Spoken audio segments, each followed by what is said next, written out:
Hello दोस्तों, इंटेलेक्टो.इन के इस यूट्यूब प्लेटफॉर्म पर आपका स्वागत है और मैं आशा करता हूं कि आप सभी लोग बहुत ही अच्छे होंगे और लगातार अपनी तैयारी को बहुत ही अच्छी तरीके से कर रहे होंगे।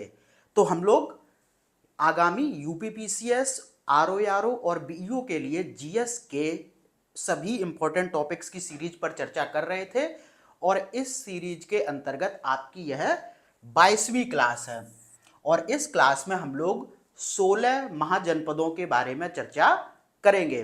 जब भी आप पीवाईक्यू यानी कि प्रीवियस ईयर क्वेश्चंस उठाकर देखेंगे यूपीपीसीएस या इसके द्वारा कंडक्ट कराए जाने वाले अन्य परीक्षाओं की, तो वहां पर आपको 16 महाजनपदों से क्वेश्चन जरूर देखने को मिलेंगे। ठीक है, तो इस लिहाज से ये जो टॉपिक है ये बहुत इंपॉर्टेंट हो जाता है और आगामी परीक्षाओं में भी यहां से प्रश्न मिलने की पूरी संभावना है। तो अगर हम लोग 16 महाजनपदों की बात करें तो यहां से तीन चीजें तो मुख्य रूप से पूछी जाती हैं। एक तो राजधानी पूछी जाती है महाजनपदों की, दूसरा वहां के शासक कौन है इसके संदर्भ में पूछा जाता है, और यह भी पूछा जाता है कि जो उस समय के महाजनपद थे आज के वर्तमान क्षेत्र वो कौन से हैं। ठीक है, तो वर्तमान क्षेत्र के संदर्भ में भी क्वेश्चन पूछा जाता है, शासक हो गए और राजधानियां। बाद बाकी जो भी अन्य फैक्ट पूछे जाते हैं वो मैं आपको जब कोई महाजनपद आएगा तो उसके विषय में मैं आपको वहीं पर बता दूंगा। ठीक है, बाद बाकी एक चीज को और समझ लीजिए कि अचानक से ये 16 महाजनपद कहां से आ गए, आप लोग भी सोच रहे होंगे। तो उत्तर वैदिक काल के बाद यानी कि 6ठी शताब्दी ईसा पूर्व में इन 16 महाजनपदों का उदय हुआ था। अब देखो, उत्तर वैदिक काल के बाद क्या हुआ, लोहे की खोज हुई और उत्तर वैदिक काल मतलब जब वैदिक काल के बाद लोहे की खोज हो गई थी और उसी के बाद उत्तर वैदिक काल प्रारंभ हो गया था। ठीक है, और उत्तर वैदिक काल की समाप्ति पर यानी कि 6ठी शताब्दी ईसा पूर्व में व्यापक स्तर पर लोहे का प्रयोग होने लगा। लोहे का प्रयोग हुआ तो कृषि में वृद्धि हुई क्योंकि लोहे के हल बनने लगे, बहुत से ऐसे औजार बनने लगे जिनका कृषि में प्रयोग हुआ। धीरे धीरे व्यापार बढ़ा, उद्योग धंधे स्थापित हुए। तो इन सब चीजों के होने से जमीन का महत्व बढ़ा और जब जमीन का महत्व बढ़ा तो धीरे धीरे राज्य की संकल्पना स्थापित होने लगी और छोटे छोटे राज्य स्थापित होने लगे और धीरे धीरे करके वो सभी राज्य 16 महाजनपदों में विभाजित हो गए और इन्हीं 16 महाजनपदों के बारे में आज हम लोग चर्चा करने वाले हैं। ठीक है, तो आपको ये थोड़ा सा कॉन्सेप्ट क्लियर हो गया कि ये 16 महाजनपद आए कहां से। ठीक है, तो अब हम लोग एक एक करके सभी महाजनपदों के बारे में चर्चा करेंगे। तो ध्यान से देखिए, पहला जो महाजनपद है वो है अंग। इसकी राजधानी की बात करें तो ये है चंपा। ठीक है, मोस्ट इंपॉर्टेंट चीज यहां से देखने वाली यही है, राजधानी, शासक और वर्तमान क्षेत्र क्या है। ठीक है, तो इन पर विशेष फोकस रखना। बाद बाकी अन्य जो फैक्ट हैं वो भी आपके सामने हैं तो मैं आपको उनको भी बताता चलूंगा। तो अंग की राजधानी क्या थी, चंपा थी। वर्तमान क्षेत्र की बात करें तो जो बिहार का भागलपुर और मुंगेर वाला जो क्षेत्र है वहीं पर ये महाजनपद था। ठीक है, बाद बाकी प्राचीन काल में जो ये चंपा नगरी थी ये अपने वैभव और व्यापार और वाणिज्य के लिए प्रसिद्ध थी। ठीक है, बाद बाकी महाभारत और पुराणों में चंपा का प्राचीन नाम मालिनी प्राप्त होता है। तो अंग महाजनपद की राजधानी चंपा थी। चंपा उस समय पर अपने वैभव और व्यापार वाणिज्य के लिए प्रसिद्ध थी। बाद बाकी महाभारत और पुराणों में चंपा का जो प्राचीन नाम है वो मालिनी प्राप्त हुआ है। ठीक है, अगर यहाँ के शासक की बात करें, मोस्ट इंपॉर्टेंट जो कि ब्रह्मदत्त था, और मगध के शासक बिंबिसार ने ब्रह्मदत्त को पराजित कर अंग महाजनपद को मगध में मिला लिया था। तो ये फैक्ट याद रखना, अंग महाजनपद का जो शासक था वो कौन था, ब्रह्मदत्त, और ब्रह्मदत्त को पराजित करके मगध के शासक बिंबिसार ने अंग को मगध में मिला लिया था। ठीक है, तो ये बात हो गई अंग महाजनपद की। ठीक है, अगला महाजनपद जो है वो है अवंती। इसकी दो राजधानियां थी। ठीक है, ध्यान रखना, इसकी दो राजधानियां हैं। एक उत्तरी राजधानी है उज्जैनी और दक्षिणी राजधानी है महिष्मती। ठीक है, तो अवंती जो महाजनपद है उसकी दो राजधानियां हैं, उत्तरी राजधानी उज्जैनी और दक्षिणी राजधानी महिष्मती। ठीक है, यहाँ का शासक देखो कौन था, ये था चंड प्रद्योत। ठीक है, प्रद्योत, और ये बुद्ध के समकालीन था। ये ध्यान रखना, बहुत बार ऐसा पूछा जाता है कि कौन सा शासक बुद्ध के समकालीन था, यानी कि जो समकालीन शासक होते हैं वो हर बार पूछे जाते हैं, चाहे वो मध्यकालीन इतिहास से हो चाहे वो प्राचीन इतिहास से हो। तो ये आपको ध्यान रखना कि अवंती का जो शासक था वो चंड प्रद्योत था और यह बुद्ध के समकालीन था। बाद बाकी जो मगध का राजा बिंबिसार था, इसने अपने वैद्य जीवक को चंड प्रद्योत के उपचार हेतु भेजा था। तो ये भी एक बहुत इंपॉर्टेंट फैक्ट है जो कि पूछा जा चुका है। बिंबिसार जो था ये मगध का शासक था और इसका जो वैद्य था वो जीवक था। जीवक बहुत ही प्रसिद्ध वैद्य था उस समय पर, और जीवक को ही चंड प्रद्योत के उपचार हेतु भेजा गया था। बाद बाकी एक फैक्ट यहां से याद रखना, यह भी पूछा जा चुका है कि अवंती महाजनपद में लोहे की खानें थीं और यहां पर अस्त्र शस्त्र का निर्माण होता था। ठीक है, तो यह क्वेश्चन पूछा गया है कि किस महाजनपद में लोहे की खानें थीं, तो ये थी अवंती महाजनपद में।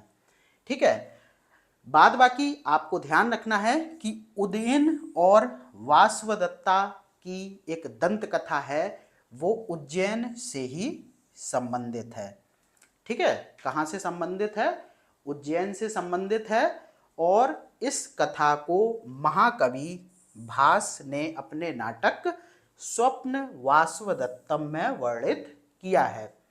ठीक है, तो उदयन और वासवदत्ता की जो दंत कथा है वो कहाँ से संबंधित है, उज्जैन से। उज्जैन यहीं पर, ये अवंती वाला ही क्षेत्र है। ठीक है, तो इसी स्थान से यानी कि उज्जैन से संबंधित है ये कथा।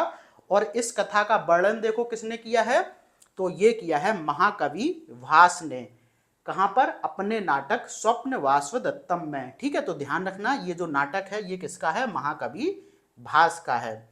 और इस नाटक में वत्स नरेश उदयन तथा अवंती नरेश प्रद्योत की पुत्री वासवदत्ता की प्रेम कथा का वर्णन किया गया है। ये कथा उस समय की है जब उदयन उज्जैनी की कारागार में कैद थे।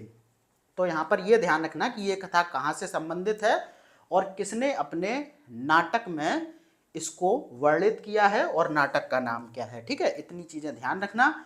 बाद बाकी अभी ये पता चल जाएगा कि ये उदयन कौन है। यहाँ पर यह ध्यान रखना कि अवंती का जो शासक है वो चंड प्रद्योत है और इसकी जो लड़की है उसका नाम वासुदत्ता है। अब जब आप आगे आएंगे तब आपको वत्स मिलेगा और वत्स का ही शासक ये उदयन था, जिसमें उस नाटक का मतलब जो प्रमुख पात्र था, ये जो उदयन की बात की जा रही है, ये इस वत्स महाजनपद का शासक था। ठीक है, तो वत्स महाजनपद की अगर हम लोग बात करें तो इसकी राजधानी देख लो क्या थी, कौशाम्बी, सभी को पता होगा। ये कहां पर है, प्रयागराज और बांदा जिले में। ठीक है, कौशाम्बी राजधानी थी और वत्स जो महाजनपद है वो प्रयागराज एवं बांदा जिले में फैला हुआ था। शासक की बात हो ही गई, उदयन था। और ये जो उदयन था ये बुद्ध और बिंबिसार के समकालीन था। ठीक है, हर जगह पर समकालीन वाला जो फैक्ट यहाँ पर है उसको अच्छी तरीके से देख लेना आप लोग, क्योंकि ये भी बहुत पूछा जाता है। तो ये हो गया आपका वत्स महाजनपद। उसके बाद अस्मक की अगर हम लोग बात करें तो इसकी राजधानी थी, राजधानी एक ही है, अलग अलग नाम देखने को मिलते हैं इसके, पोटन, पैथान या फिर प्रतिष्ठान। तो ध्यान रखना तीनों में से कुछ भी मिले तो आप समझ जाना कि ये अस्मक महाजनपद की राजधानी है। बाद बाकी एक फैक्ट बहुत इंपॉर्टेंट है अस्मक के संदर्भ में, वो ये है कि अस्मक दक्षिण भारत में स्थित एकमात्र महाजनपद था। थोड़ा सा आप लोग जो थंबनेल बना हुआ है वहां पर ये आप देखेंगे कि 16 महाजनपदों का एक मैप लगा हुआ है, तो देखेंगे कि सभी महाजनपद उत्तर भारत में फैले हुए थे, लेकिन ये एकमात्र अस्मक महाजनपद है जो कि दक्षिण भारत में फैला हुआ है। ठीक है, तो दक्षिण भारत का एकमात्र महाजनपद कौन सा हो गया? अस्मक।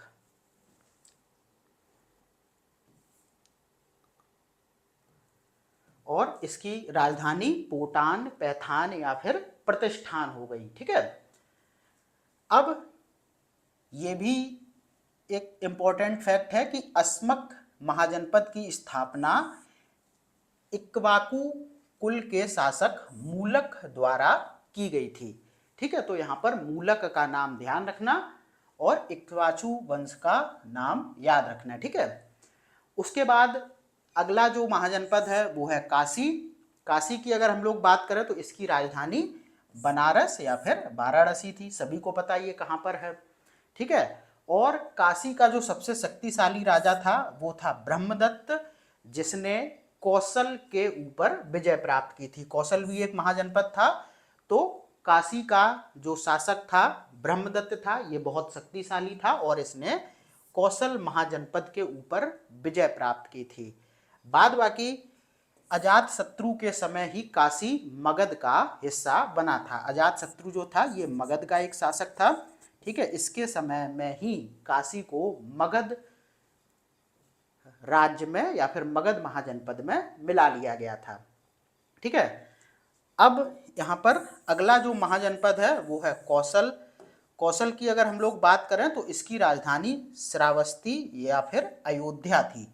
ठीक है, तो श्रावस्ती और अयोध्या दोनों याद रखना, कुछ भी आपको देखने को मिल सकता है। ठीक है, यानी कि विकल्प में श्रावस्ती हो या फिर अयोध्या हो, कंफ्यूज मत होना, ये कौशल महाजनपद की राजधानियां थी। इसके बाद यहाँ के शासक की बात करें तो शासक था प्रसेनजित, जो कि बुद्ध का समकालीन था। ये पूछा जा चुका है। प्रसेनजित कौशल महाजनपद का शासक था और ये बुद्ध के समकालीन था। बाद बाकी देखो, प्राचीन श्रावस्ती के नगर विन्यास के संदर्भ में भी क्वेश्चन पूछा गया है। तो प्राचीन श्रावस्ती का नगर विन्यास कैसा था? अर्ध चंद्राकार। ठीक है, ये क्वेश्चन यूपीपीसीएस 2 बार पूछ चुका है कि प्राचीन श्रावस्ती का नगर विन्यास कैसा था, तो ये था अर्ध चंद्राकार शेप में।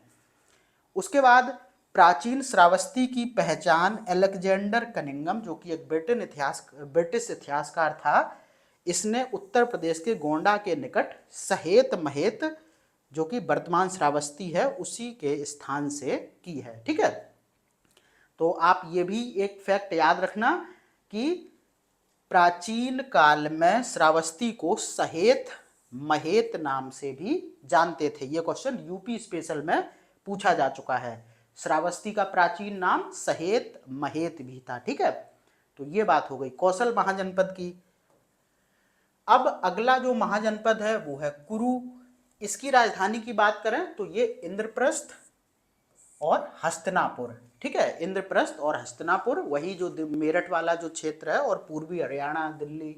ठीक है, तो यही वर्तमान क्षेत्र था कुरु का। इसकी राजधानी इंद्रप्रस्थ या फिर हस्तिनापुर। ठीक है, यहाँ का शासक देखो, ये कौरण्य था, जो कि बुद्ध के समकालीन था। ठीक है, 16 महाजनपदों के जो ज्यादातर शासक हैं वो बुद्ध के समकालीन हैं, क्योंकि 6ठी शताब्दी ईसा पूर्व में ही आप देखेंगे यहाँ पर बुद्ध का जन्म होता है, तो उसी के समकालीन सब कुछ यहाँ पर चल रहा है। ठीक है, अब कुरु जो महाजनपद है उसका उल्लेख महाभारत और अष्टाध्यायी में भी मिलता है। ठीक है, तो ध्यान रखना, कुरु की राजधानी इंद्रप्रस्थ और हस्तिनापुर। कुरु का जो क्षेत्र था वही मेरठ, हस्तिनापुर आप जानते होंगे, वही दिल्ली, इंद्रप्रस्थ, मेरठ जो पूरा वो क्षेत्र था दक्षिण पूर्व हरियाणा वाला, वहीं पर ये महाजनपद था। शासक इसका कौरण्य था, जो कि बुद्ध के समकालीन था, और कुरु महाजनपद का उल्लेख महाभारत और अष्टाध्यायी में भी मिलता है। अगला महाजनपद जो है वो है पांचाल। तो इसकी भी दो राजधानियां थी। एक उत्तरी राजधानी थी जिसका नाम था अहिछत्र, जो कि वर्तमान में रामनगर और बरेली वाला क्षेत्र है, और दक्षिणी पांचाल की राजधानी थी काम्पिल, जो कि वर्तमान में फर्रुखाबाद वाला क्षेत्र है। ठीक है, तो ध्यान रखना पांचाल की भी दो राजधानी थी, उत्तरी पांचाल की अहिछत्र और दक्षिणी पांचाल की काम्पिल। ठीक है, बाद बाकी पांचाल महाजनपद का भी उल्लेख महाभारत और अष्टाध्यायी दोनों में मिलता है। अगला महाजनपद जो है वो है सूरसेन। सूरसेन की बात की जाए तो इसकी राजधानी मथुरा थी। मथुरा सभी को पता ही है कहां पर है। ठीक है, बाद बाकी सूरसेन का उल्लेख मेगस्थनीज की पुस्तक इंडिका में भी मिलता है। मेगस्थनीज एक यूनानी लेखक था जो भारत आया था, तो इसने जो भी अपना यात्रा वृतांत लिखा वो इंडिका के नाम से लिखा, और इसी इंडिका में सूरसेन का वर्णन मिलता है। अब यहां पर सूरसेन को सूरसेनोई और मथुरा को मैथोरा लिखा गया है। ठीक है, यानी कि जो प्राचीन या यूनानी लेखक थे वो सूरसेन को सूरसेनोई लिखते थे और मथुरा को लिखते थे मैथोरा। ठीक है, बाद बाकी यहाँ के अगर शासक की बात की जाए तो बुद्ध काल में यहाँ का शासक था अवंतीपुत्र, जो कि बुद्ध के प्रमुख शिष्यों में से एक था। तो सूरसेन का जो प्रमुख शासक कह लो या बुद्ध काल में शासक कह लो वो था अवंतीपुत्र, और यह बुद्ध के प्रमुख शिष्यों में एक था। ठीक है, उसके बाद अगला महाजनपद जो है वो है मल्ल। मल्ल की राजधानी कुशीनारा और पावापुरी, जो आज आप देखते हैं कुशीनगर वाला क्षेत्र, वही था ये मल्ल महाजनपद। इसकी राजधानी कुशीनारा या फिर पावापुरी थी। बाद बाकी आप लोग ध्यान रखना कि मल्ल महाजनपद में जो शासन व्यवस्था थी वो कैसी थी, गणतंत्रात्मक। ठीक है, तो ये भी एक फैक्ट है, बहुत इंपॉर्टेंट, ध्यान रखना। उसके बाद अगला जो महाजनपद है वो है वज्जी। इसकी राजधानी की बात करें तो ये मिथिला या फिर वैशाली। ठीक है, तो वज्जी महाजनपद की जो राजधानी थी वो मिथिला और वैशाली, वैशाली वाला क्षेत्र आप बिहार में जानते ही होंगे, तो वहीं पर ये महाजनपद अवस्थित था। और ये जो महाजनपद था, ध्यान रखना, ये 8 गणराज्यों का एक संघ था। इसमें अलग अलग गणराज्य थे जैसे लिच्छवी, वैशाली। ठीक है, तो ध्यान रखना कि वज्जी महाजनपद 8 गणराज्यों का संघ था। लिच्छवी गणराज्य के राजा चेतक जो थे वो इस पूरे महाजनपद के शासक थे, और चेतक की पुत्री चेलना थी। इसका विवाह मगध नरेश बिंबिसार से हुआ था। तो ये भी फैक्ट पूछा गया है कि जो चेतक, यानी कि जो चेतक कौन थे, वज्जी महाजनपद के शासक थे, तो इनकी पुत्री थी चेलना, और उस चेलना का विवाह मगध नरेश बिंबिसार से हुआ था। तो ये भी फैक्ट पूछा जा चुका है। बाद बाकी वैशाली बुद्ध काल का सबसे बड़ा तथा शक्तिशाली गणराज्य था। तो जैसा कि मैंने आपको बताया कि जो वज्जी महाजनपद था वो 8 गणराज्यों के संघ में बटा हुआ था। उसी 8 गणराज्यों में वैशाली भी एक था, और यह वैशाली बुद्ध काल का सबसे बड़ा तथा शक्तिशाली गणराज्य था। ठीक है, उसके बाद आपको ध्यान ये रखना है कि वैशाली में विश्व का पहला गणतंत्र स्थापित किया गया था। तो ये क्वेश्चन पूछा जा चुका है कि कहां पर विश्व का पहला गणतंत्र स्थापित किया गया था, तो वो किया गया था कहां पर, वैशाली में। अगला महाजनपद देखो कंबोज है। इसकी राजधानी की बात करें तो ये हाटक या फिर राजपुर, और ये जो क्षेत्र था कंबोज का ये था कश्मीर वाला। यहाँ से एक फैक्ट पूछा जाता है कि कौन सा महाजनपद अपने श्रेष्ठ घोड़ों के लिए प्रसिद्ध था। तो ये कंबोज महाजनपद ही है जो अपने श्रेष्ठ घोड़ों के लिए प्रसिद्ध था। कंबोज को आप देखेंगे तो ये कश्मीर वाले क्षेत्र में है। ये देखो कंबोज यहाँ पर है। ठीक है,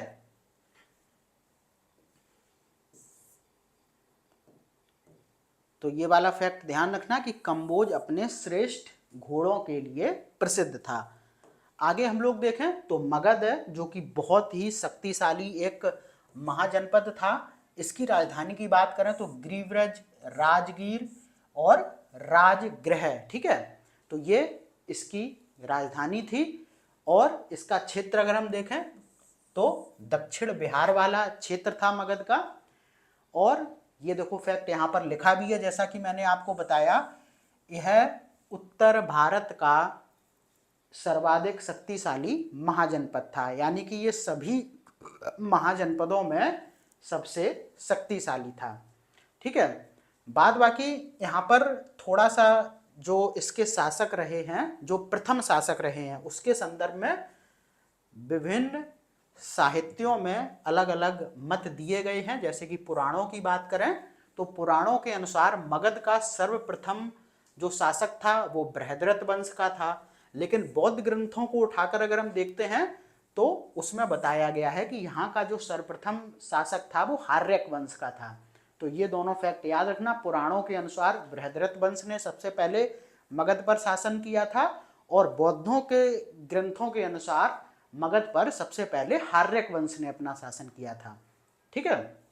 बाद बाकी आपको ध्यान रखना है एक फैक्ट कि मगध महाजनपद ने पहली बार युद्ध में हाथियों को बड़े पैमाने पर प्रयोग किया था, ठीक है। और क्यों किया था? क्योंकि दक्षिण बिहार में गया के घने जंगलों से इमारती लकड़ी और सेना के लिए हाथी प्राप्त होते थे, ठीक है। यही कारण था कि मगध महाजनपदों ने पहली बार युद्धों में बड़े पैमाने पर हाथी का प्रयोग किया था। तो ये बात हो गई मगध महाजनपद की। अब बात करते हैं चेदी की। चेदी की अगर हम लोग बात करें तो इसकी राजधानी सोथिवती या फिर सुक्तिमती थी। और यह क्षेत्र कौन सा है? ये है आधुनिक बुंदेलखंड वाला क्षेत्र, जो कि आप देखेंगे कि उत्तर प्रदेश और मध्य प्रदेश पर जो बुंदेलखंड का पठार वाला जो क्षेत्र है वहीं पर ये चेदी महाजनपद था। इसका शासक कौन था? तो महाभारत काल में यहाँ का प्रसिद्ध शासक था शिशुपाल, जिसका वध कृष्ण द्वारा किया गया था, ठीक है। तो महाभारत काल में यहाँ के शासक की बात हो रही है, ध्यान रखना। यहाँ का प्रसिद्ध शासक कौन था? शिशुपाल था, जिसका वध कृष्ण के द्वारा किया गया था। उसके बाद गांधार की बात करें तो इसकी राजधानी तक्षशिला थी। और तक्षशिला कहाँ पर है? पाकिस्तान का जो पेशावर और रावलपिंडी वाला क्षेत्र है वहाँ पर। और यह शिक्षा का प्रमुख केंद्र था। आप भी देखेंगे तक्षशिला महाविद्यालय 6वीं शताब्दी ईसा पूर्व में काफ़ी फेमस था अपने शिक्षा के लिए। तो ये शिक्षा का एक प्रमुख केंद्र था। अगले महाजनपद की बात करें तो ये है मत्स्य महाजनपद। इसकी राजधानी कहाँ थी? विराटनगर। और ये जो क्षेत्र था वर्तमान में देखें तो ये राजस्थान का अलवर और भरतपुर वाला क्षेत्र है, ठीक है। तो ये हो गए आपके 16 महाजनपद। इनकी राजधानी बहुत अच्छी तरीके से देख लेना, शासक कौन थे, किसके समकालीन थे, ये देख लेना। और क्या देखेंगे कि वर्तमान में वो क्षेत्र कहाँ पर स्थित है, ये देख लेना। बाद बाकी जो अन्य फैक्ट आपको बताए गए हैं उन पर ध्यान दे लेना। यहाँ से क्वेश्चन पूरी उम्मीद है कि पूछा जाएगा। तो इस क्लास को बहुत अच्छी तरीके से आप लोग तैयार कर लीजिए। बाद बाकी मैं आपसे मिलता हूँ अगली वीडियो में। तब तक के लिए धन्यवाद।